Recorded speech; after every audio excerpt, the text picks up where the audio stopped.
Hello, everyone. Welcome to the Bible Z podcast, where you experience a true, value, and impactful, beautiful experience. Hi, I'm Z, the one you're vibing with now. Don't let my intro go over your head, for VIBE is the acronym for Valiant, which is possessing bravery and being courageous, impactful, not influential, and B is for beautiful. All of these are adjectives for this experience we're about to have. I'm back. I'm back. And today, I'm not only back, I have a very special guest. Now, she is someone that is very resilient, very humble, hardworking, very kind, and I am so excited to have her on the pod today. Glow fam, are y'all ready? Wait, are y'all ready for my special guest? My special guest is the one and only Zakaya Kirkendall. Y'all, okay, so today, honestly, I'm not gonna lie, I was thinking, and I was really thinking a lot, and I was like, okay, so who do you want your first special guest to be? When do you want your special guest to come, etc., etc.? And I was like, wait, but what do they know about me? How can I bring other people on to share their experience when they don't even know me, my background, who I am, where I come from? So episode 1, the official episode, is just me giving you a rundown on who I am, where I come from, etc., etc. Cheers. Cheers, my Stanley people. Y'all see that? It says Z, okay? So last night I was laying in bed actually, and I was like, okay, like, let me get comfortable. Last night I was really laying in bed and I was like, okay, so, what do we want to talk about? And I just want to take y'all all the way back to the beginning of where I come from, who I am. So, growing up, the first, 7 years of my life, maybe, roughly, probably not even that long. Yeah, probably 7 years of my life. I lived in Blytheville, Arkansas. I actually lived with my dad and my mom. They were together. And I was like, we lived a fairly good life. I remember always having all of the, latest bikes, the Power Wheels. We went to a lot of places. Like my dad spent a lot of time with us outdoors, and I remember having like the tent set up in our backyard, and that's what we'll do and all that stuff. And I remember my dad had like 8 different cars, and I was well known because my dad was well known in Blytheville school. And I remember the kids would ask, because I was a car rider, kids would ask like, oh my goodness, which car are you going to drive in today? Which car are you going to get picked up in today? And honestly, out of all of the cars my dad had, which was many, I loved the freaking red Charger for some reason, and that was my favorite car to get picked up in. But anyway, so that was kind of my childhood. And then my parents split. So when my parents split, I moved to Gosnell. Now Gosnell is like drastically different from Blytheville, y'all. Let me tell you, Gosnell. When I went into Gosnell school, which was 3rd grade, I literally I went from a predominantly black school to a freaking predominantly white school, and it was like 3 black people in my class. So to me, that was really different because, like I said, I was in a school, which Blytheville Primary School, shout out to them. I had a very good experience there. So honestly, last night I was just like laying down in my bed, and I was like, what do I really want to talk about? How do I want to lay out talking about my life? And honestly, I'm not going to lie, it is more nerve-wracking than last night. Like telling y'all about my life and telling you about who I am, who I'm about, and just going through memory lane. It's just like, it's a lot of things that I move forward from, and so like going back into that is kind of like nerve-wracking. And for y'all to be able to like know me, and for me to be able to open up, it is not an easy thing to do, but I'm going to do it. So that's where I grew up. I grew up liking to read books, but I was also very, very athletic. And my first love, my first sport was basketball. y'all, I fell in love with basketball. I fell in love with basketball. I started playing basketball in 4th grade. And when I went to Galveston School, they had an elementary team, which something Blauville didn't have. So that was kind of like a plus. I was like, okay, I get to play basketball. But I had no clue how talented I was until I picked up a basketball. Like, I can't even remember. Honestly, cannot remember, y'all, anything prior to basketball. Like, I cannot even remember me ever saying or picking up a ball and knowing I was going to be good until I did it right before I tried out for the 4th grade basketball team. And so I tried out for the team and I made it, and I realized, wow, you're good. You're good. I knew that I was really good at basketball at a very young age. But with that came so much pressure, and my mom identified it, and I had no clue what I was going through. But literally every basketball game, first quarter, expect me to throw up. I literally had to throw up.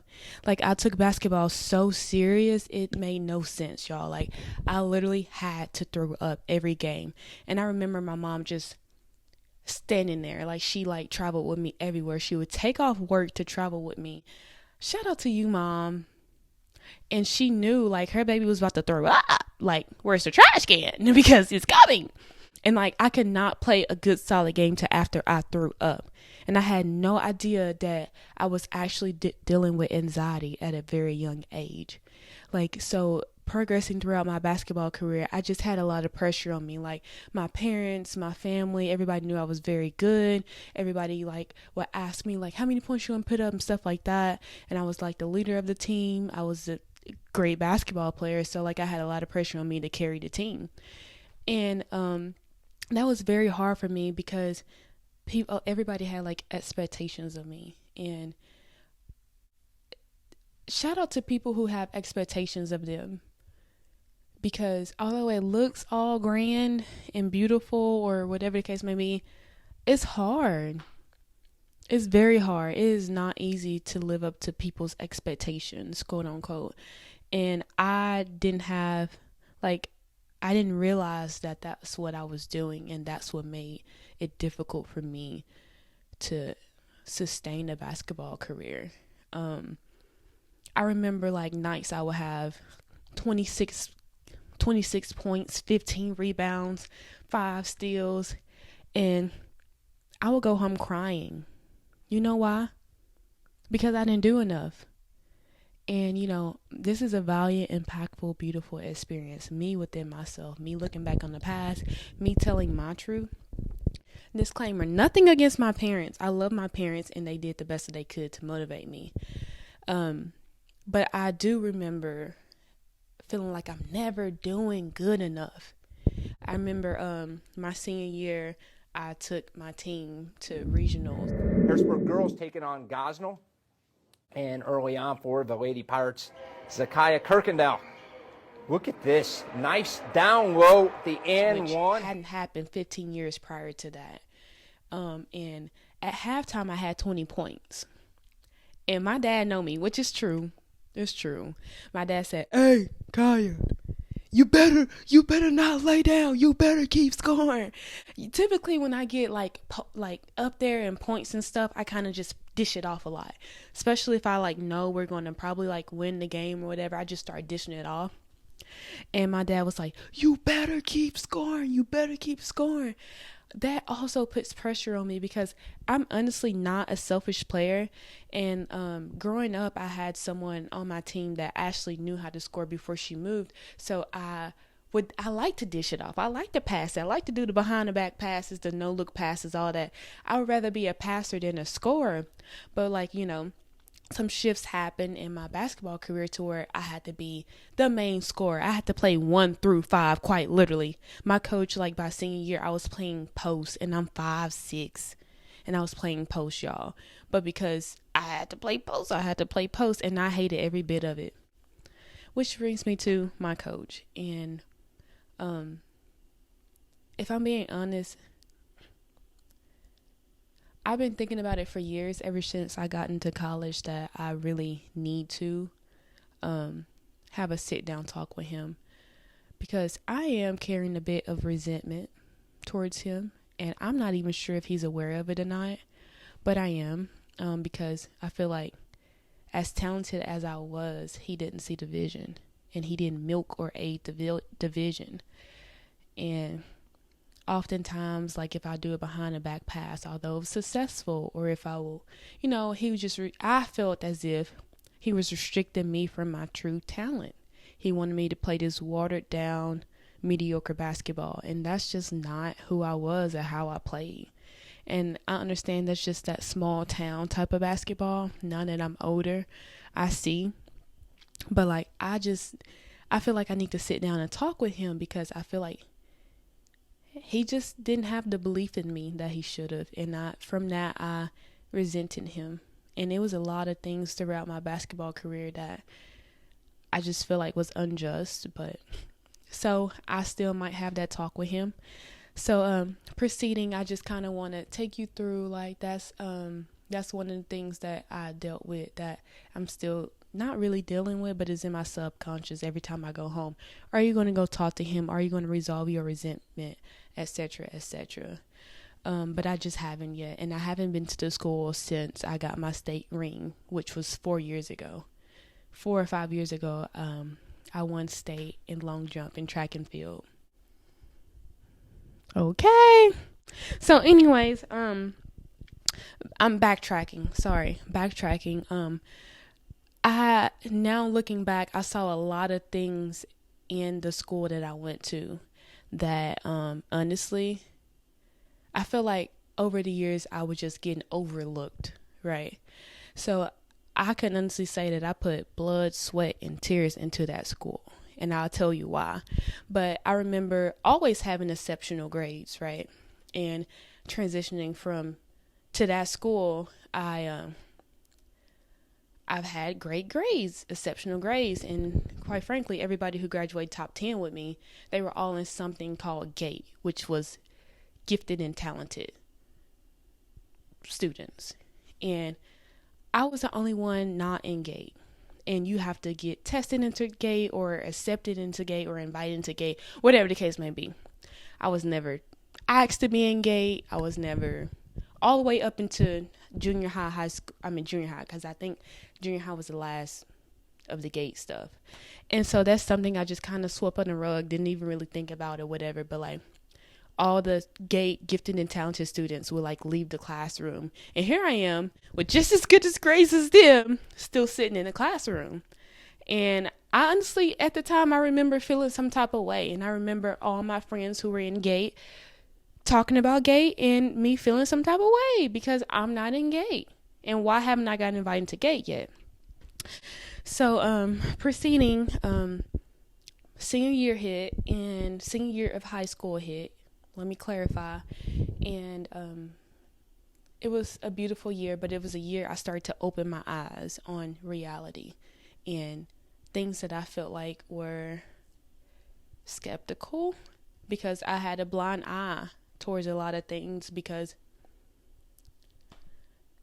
I don't like to use the P word, but I was like, well known, and a lot would say the P word, which is popular, but whatever. What is that? So senior year hit, and I started to get a little recognition for all of the work I had put into that school. And this is what I mean by all of the work I had put into the school. I remember getting scholarships that people had never gotten at that school, or even gotten top 5. And that's just putting the school's names out there. And I was a captain of the basketball team, captain of the cheer team. I was all state in basketball, all state in cheer, all state in track. I was a state champion in track. I was a state runner-up in my other 2 events, the 100 and 200, but I was state champion in long jump. I was valedictorian. I actually graduated number 1, top of my class, although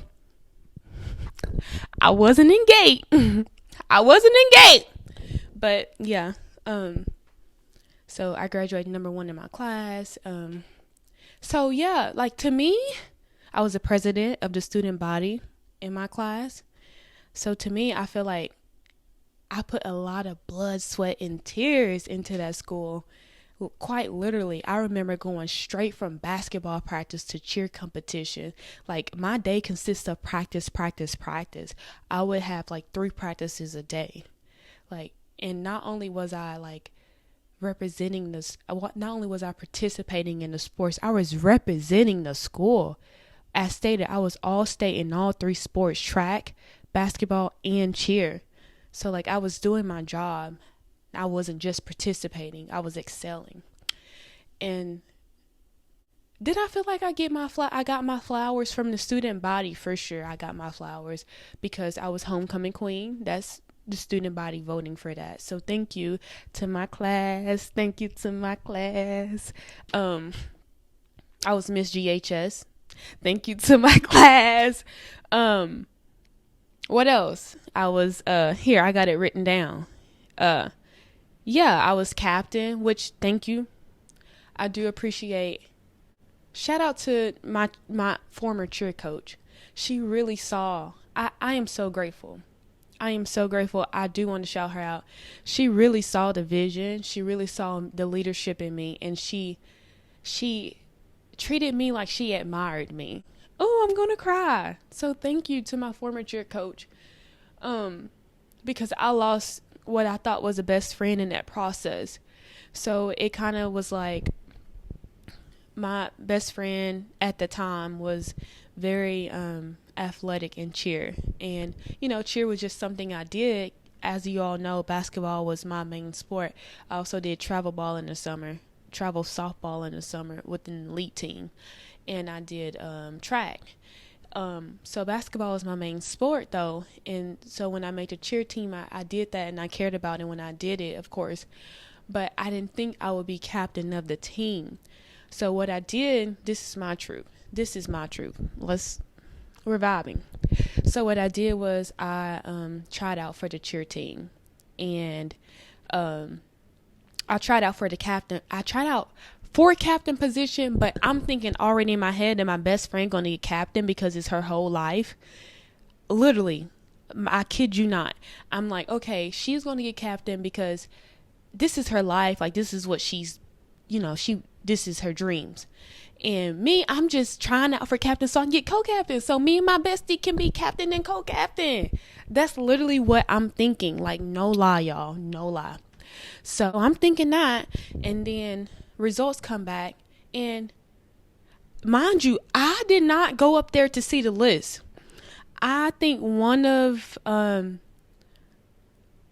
girls on the team sent me a picture and said, "Congratulations, you're captain."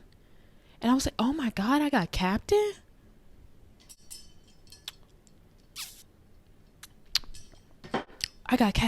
Like, dang.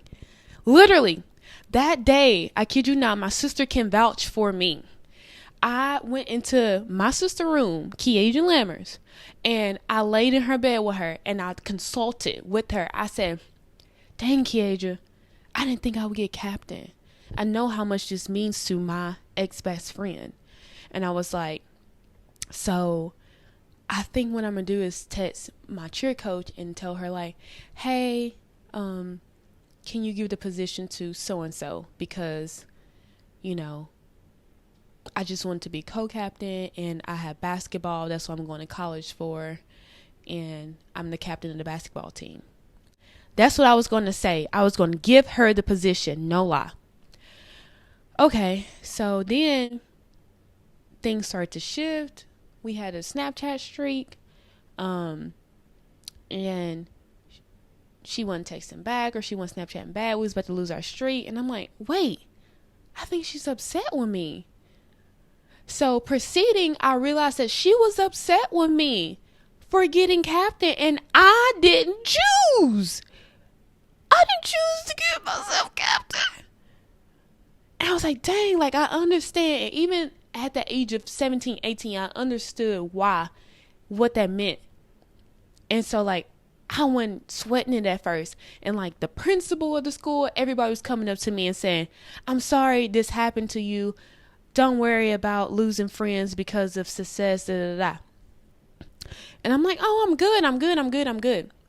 So anyways, that happened. So that's how I lost a best friend, because I got a position that she wanted and that she held value to. To this day, I'm not mad at her. I understand. Like, I've actually reached out to her after that situation or whatever. So anyways, but we never just became best friends again, which is fine. That's totally, that's just what it is. So that happened, and then graduation come. Let me backtrack. So how I started to form a lot of resentment towards my basketball coach was, I remember sitting in the basketball gym and thinking about what my next moves was going to be, considering this is my senior year and I wanted to go play D1 basketball. That has been my dreams, and I was more than capable of playing D1 basketball. And throughout this podcast, you're going to see a lot of clips that's going to be inserted into this, so it's kind of going to be like a real episode for real, so you can have some visuals. Okay, so anyways, I felt like I was more than capable of playing D1 basketball. But my coach didn't believe that. And I remember this one thing he told me that stuck with me. He said, you might have to walk on to Williams Baptist basketball team.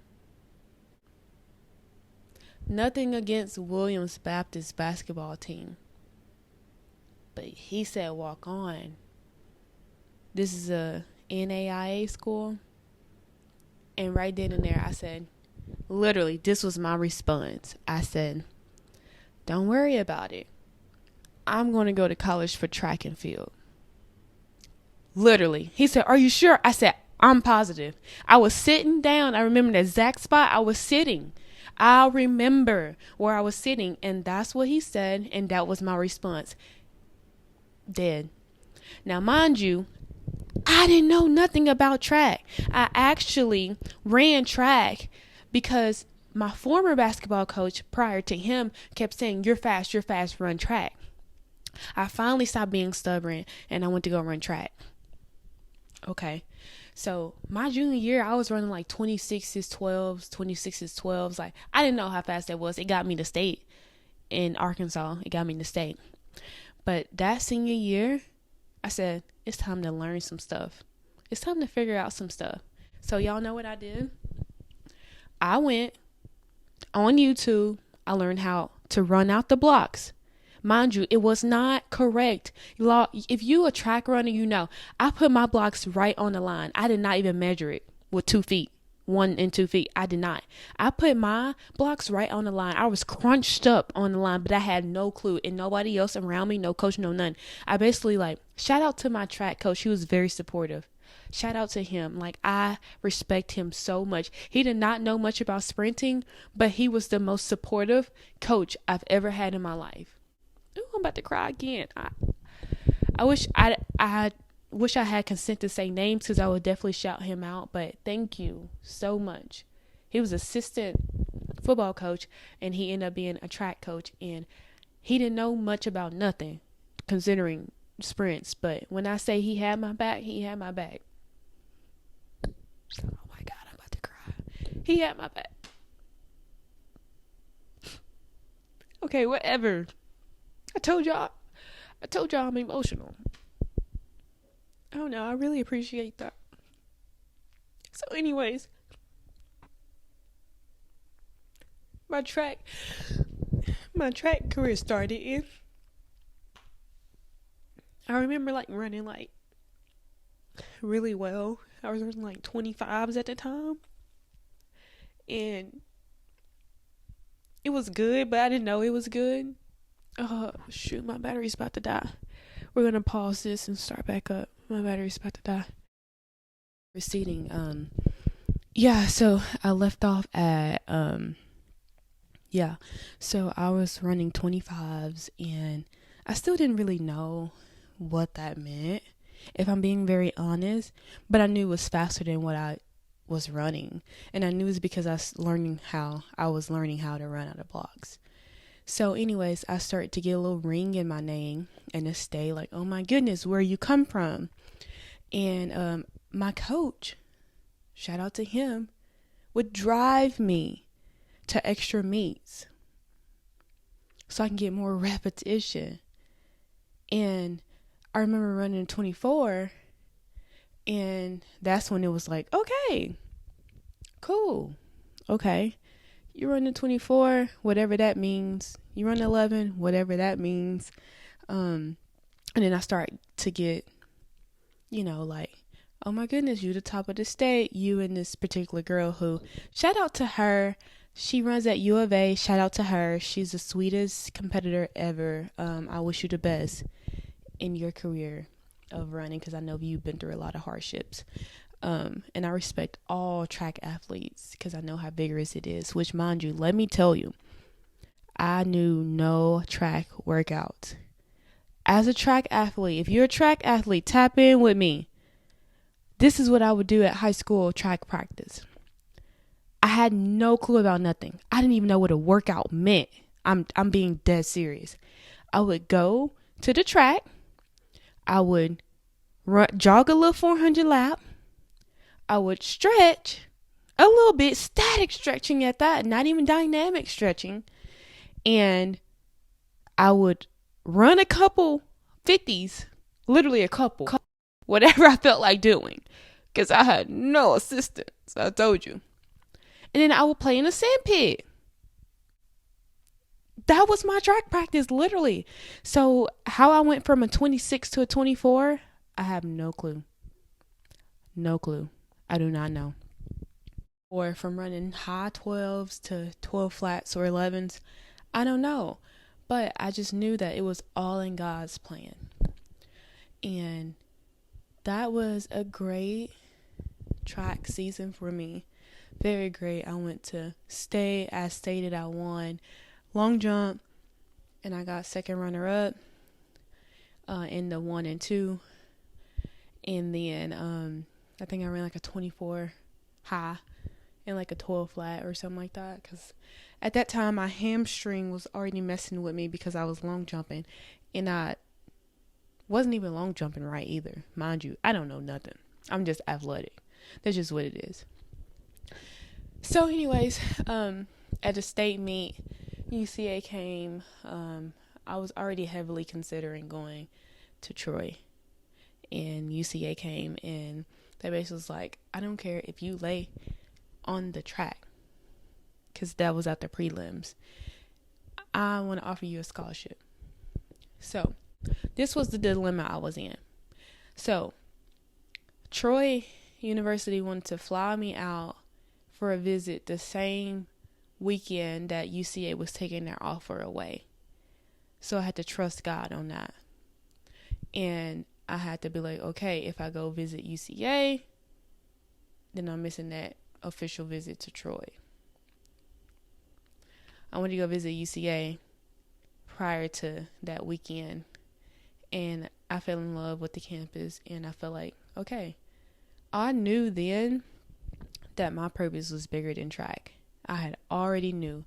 Once I got to UCA, I felt it in my heart from God that, like, my purpose is bigger than track. But then I did not know what that was going to bring me. And this is where my character started to build immensely. Because being a collegiate athlete is no joke. You get tested every way possible. And I remember my first track practice, we did 10 200s. The warm-up was a workout.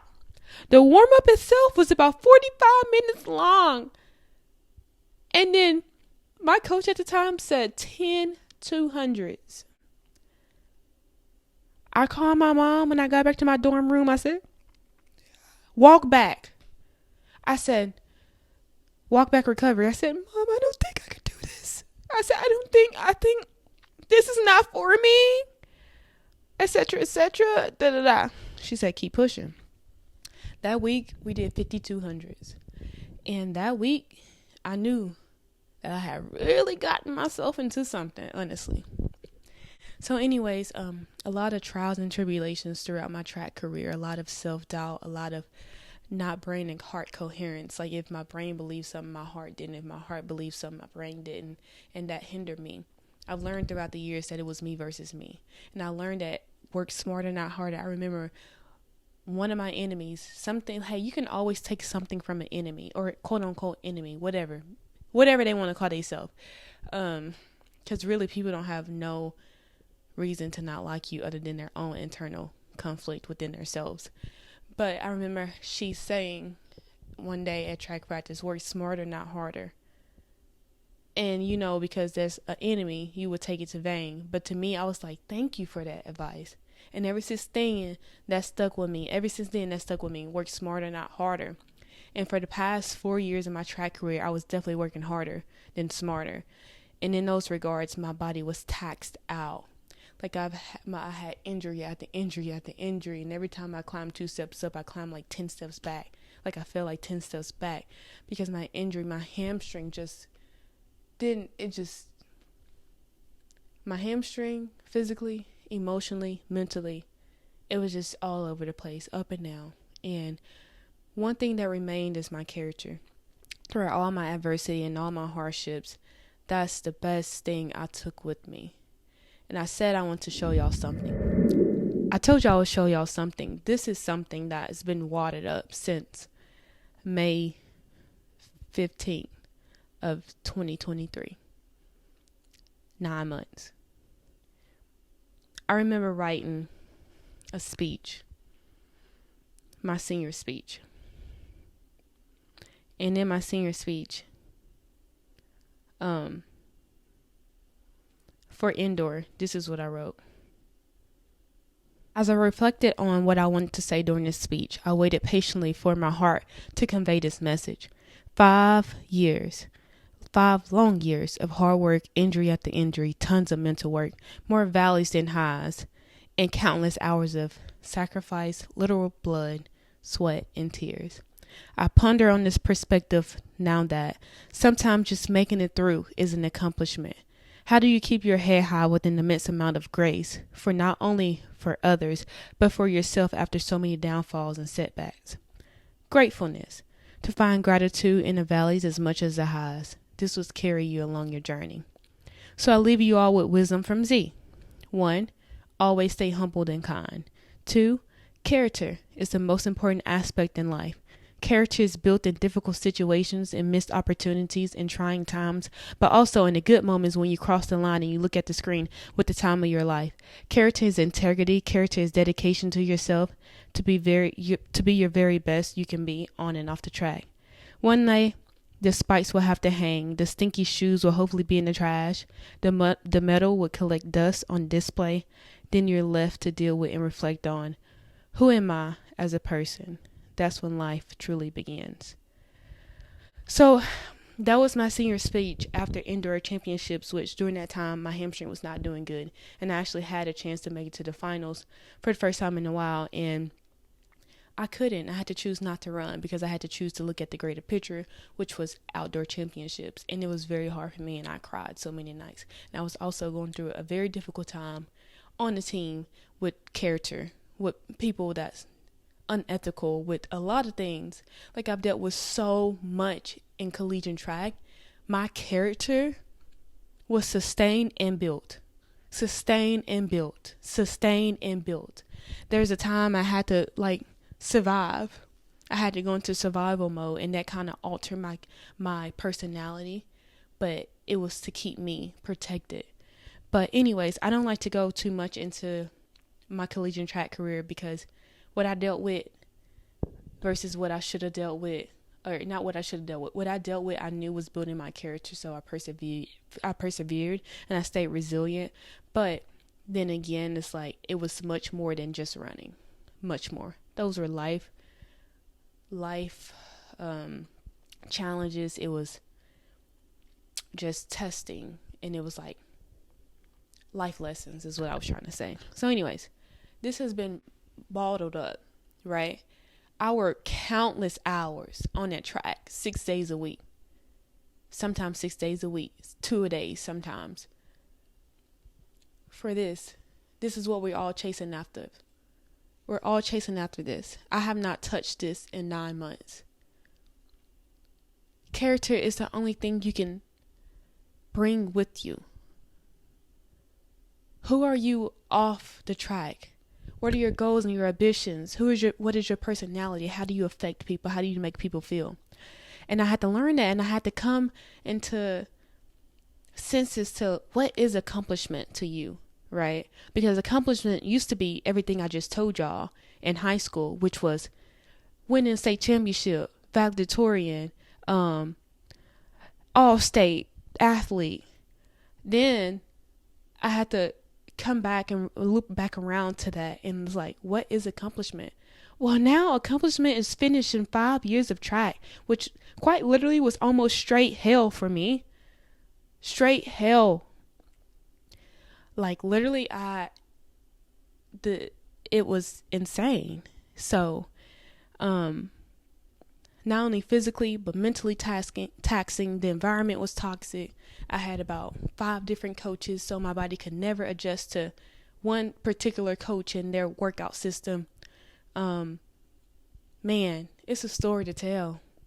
But it built my character, and I persevered. And honestly, do I regret it? No. I don't regret anything I went through, because if I hadn't went through what I went through, I would not be who I am today. Everything I went through, every single thing throughout those 5 years have molded me into a better person and has built my character. And I'm a much better person than I am now, because I faced adversity and I got through adversity, and it taught me God. It taught me grace. It taught me gratefulness. So here we are today.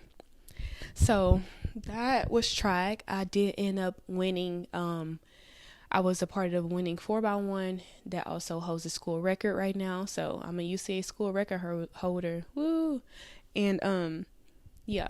So we won ASUN outdoor championships 4x1, and I also made it to the finals in the 100, which my last year of track, I couldn't do anything but the 100. Not even in practice, I can only go up to the 100. I was doctor's appointment after doctor's appointment after doctor's appointment for everything that was happening. My sciatic nerves going all the way up to my back. I was having so much pain if I did anything over a 100. It was absolutely taxing. And I was also in grad school. But one thing about me that I learned about myself, that I know about myself, it does not matter what I go through, I'm going to have good grades. I ended up getting an award for ASUN Scholar Athlete or something like that. So that was rewarding considering everything that I've been through. But yeah, I meant to bring out some more stuff. I have my state championship ring. Here's my state championship ring. From high school. It says Gosnell High School 2018 Kirkendall long jump. So yeah. But yeah, besides all of this, the valedictorian, yeah. Not lying, I was undergraduate, valedictorian, National Honor Society. It's all here. Graduated college, magna cum laude. Now I'm in grad school. I'm in my second year, and am maintaining the 4.0. My first year of grad school, I also maintained the 4.0 while being a student athlete. And the most I'm proud of, though, out of all those things, was just remaining Zakiah. I love who I am. I love who I become. Through all the ups and downs, I have found exactly who I want to be each and every time. And that is something that I'm very grateful for. That's something that I hold near and dear to my heart. And I stated I never had brain and heart coherence. So now that I'm done with the sports and I've learned how much I've hindered myself, because it was always me versus me, how much I've hindered myself from being the best I can be in sports because of self-doubt. In my career, I won't do that. I have vowed to myself, I had vowed to myself literally that I would not hinder myself from chasing my dreams and believing in myself no matter how it looks, taking risks, etc., etc. I am doing that, and that's what brought me to this podcast, because I told myself, yes, you are. You're doing everything you're going to set your mind to. You're going to do it, because you will not be in front of your own success anymore in this lifetime. So that's what brings me here. And I am so grateful and I'm so happy. Besides I'm telling you about myself through the lenses of sports and accomplishments, because honestly, that's how my life been filled with up until now.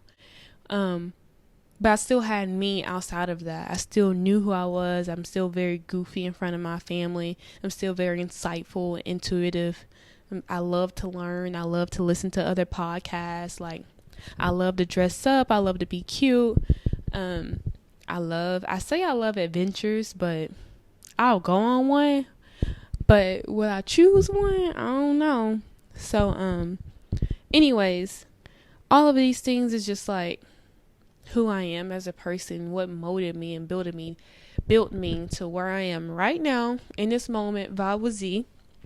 And I have so much to bring to y'all, as I stated, so much to bring to y'all.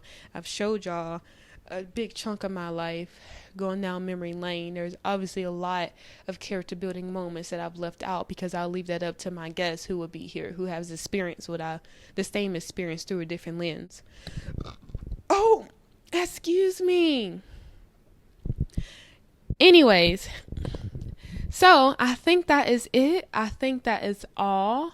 I just want to say I'm very grateful, and living life through a grateful lens is so beautiful, because no matter what occurs, gratefulness carries you through. And I thank God for teaching me that. I'm so grateful for my family. I love my family so much. I love my friends so much. I love my parents so much. And I love Kevin Gates so much. And you gotta let me do whatever I want to do to you once you come up here. You gotta let me do whatever I want. So much.